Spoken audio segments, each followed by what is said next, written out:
All right, so today we're going to dive into some material about Pakistan.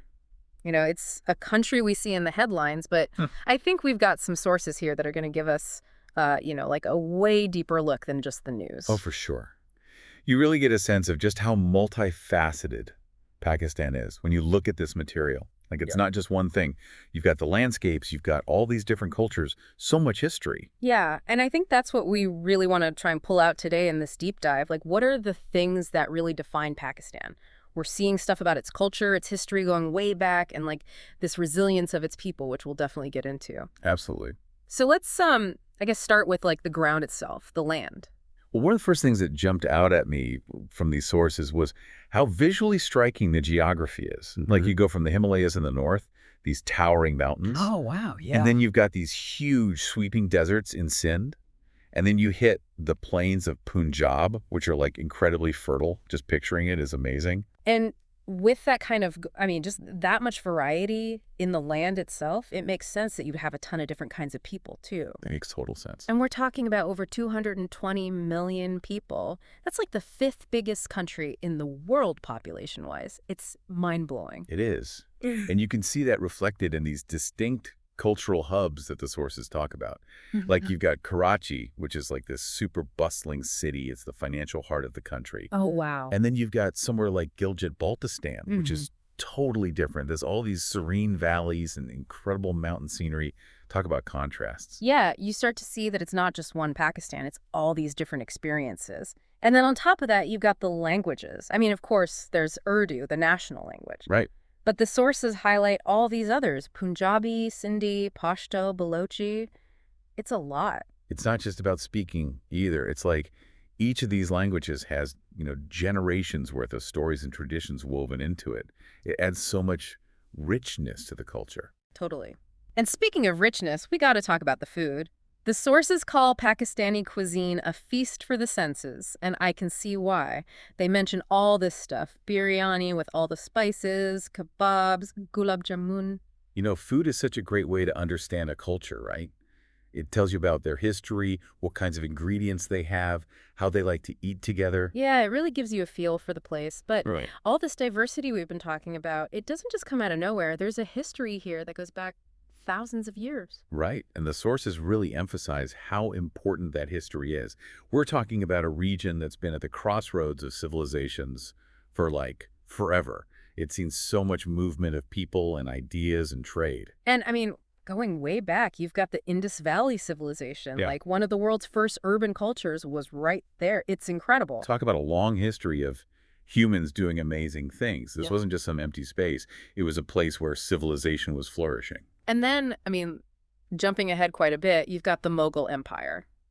And like those architectural legacies they left behind, the sources mention the Lahore Fort, the Badshahi Mosque. You can't miss that.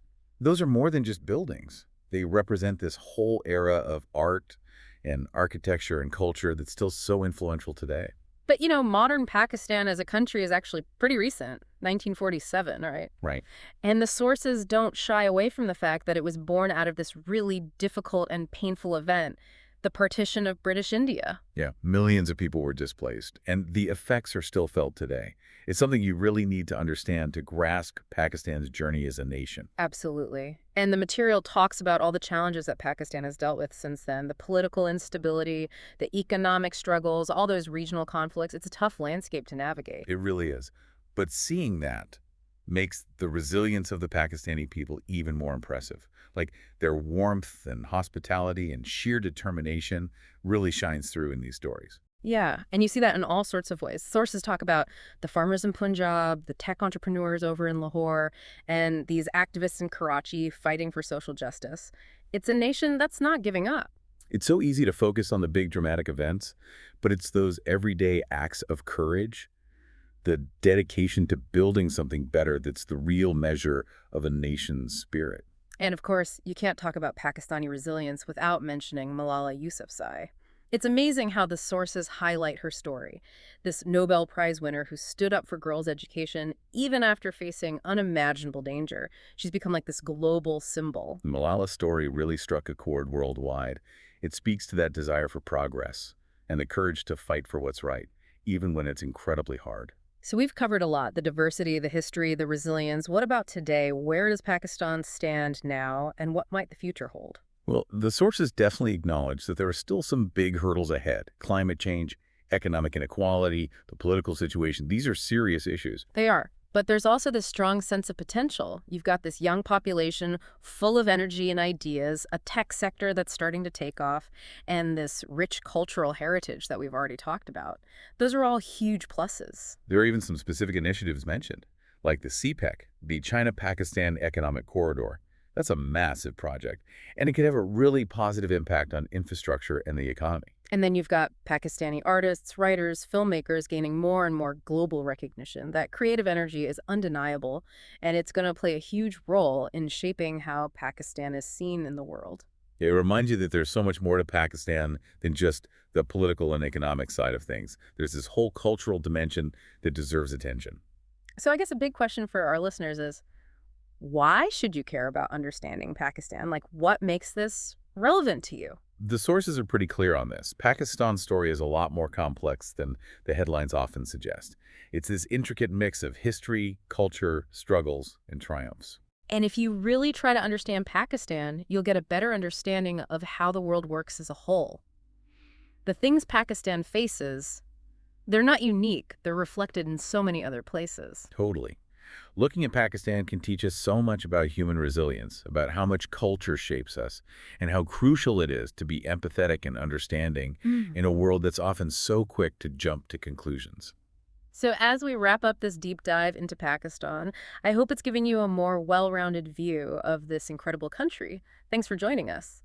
We'd love for you to keep thinking about this. What really stood out to you about Pakistan? Did anything surprise you? Maybe something we talked about sparked a new question in your mind. And here's a final thought for you. For a nation with such deep roots going back thousands of years, how do you think that history will continue to shape its future, especially as the world becomes more and more interconnected? Thanks again for taking this deep dive with us.